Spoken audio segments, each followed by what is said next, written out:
৭২-এর সংবিধান মুক্তিযুদ্ধের ৩০ লক্ষ লোকে শহীদের রক্তের আখরে লেখা সংবিধান।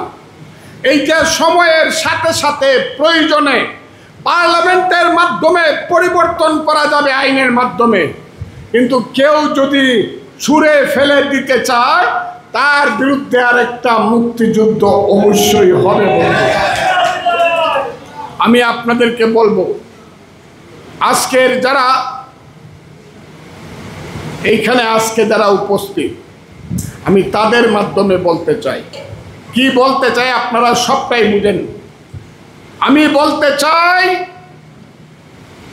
এই দেশে আপনারা ওই সব যারা চক্রান্ত করে ক্ষমতা দখল করেছে তাদেরকে জানায় দেন। আর যাই হোক, মুক্তিযুদ্ধের বাইরে কোনো আইন, মুক্তিযুদ্ধের বিরুদ্ধে কোনো আইন, ৭২-এর সংবিধানের বিরুদ্ধে কোনো আইন আমরা সহ্য করব না, মানব না। আজকে না হোক কাল, কাল না হোক পরশু সত্য জয়ী হবে। হবে কিনা বলেন?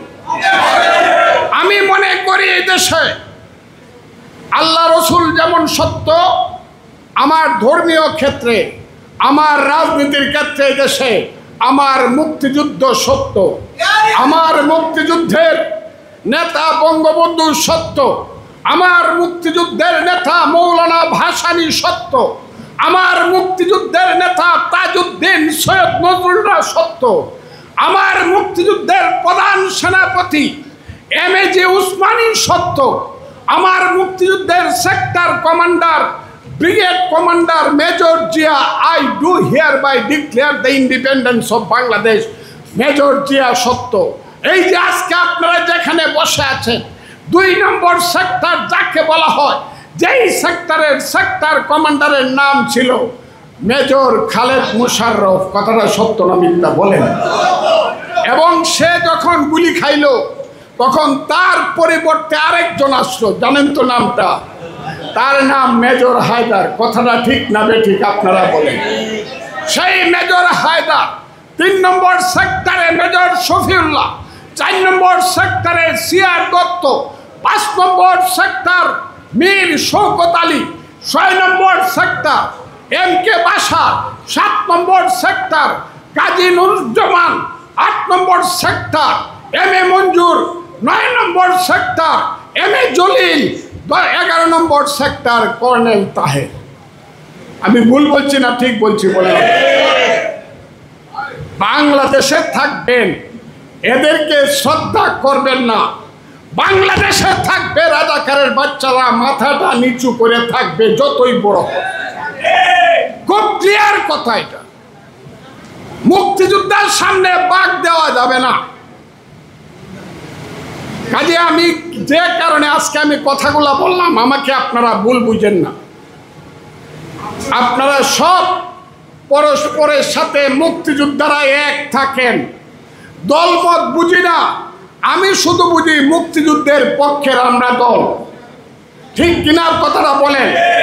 এমন আছেন অনেকে রাজনীতি করেন না, কেউ আওয়ামী লীগ করেন, কেউ বিএনপি করেন, কেউ কমিউনিস্ট পার্টি করেন, কেউ জাসদ করেন, কেউ গণফোরাম করেন, কেউ অন্য দল করেন, কিন্তু আমরা সবাই হইলাম মুক্তিযোদ্ধা।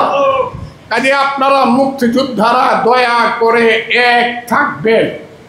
দেশ কিন্তু এমন থাকবে না। আজকে কিন্তু এইখানে যারা আছেন, আমি সবচেয়ে ভাগ্যবান। এই হলে আমি বহুবার মিটিং করি, বহুবার মাসে মাসে আমি মিটিং করি, মুক্তিযোদ্ধাদের মিটিংয়েই করি বা অন্য মিটিংয়ে আমি করি।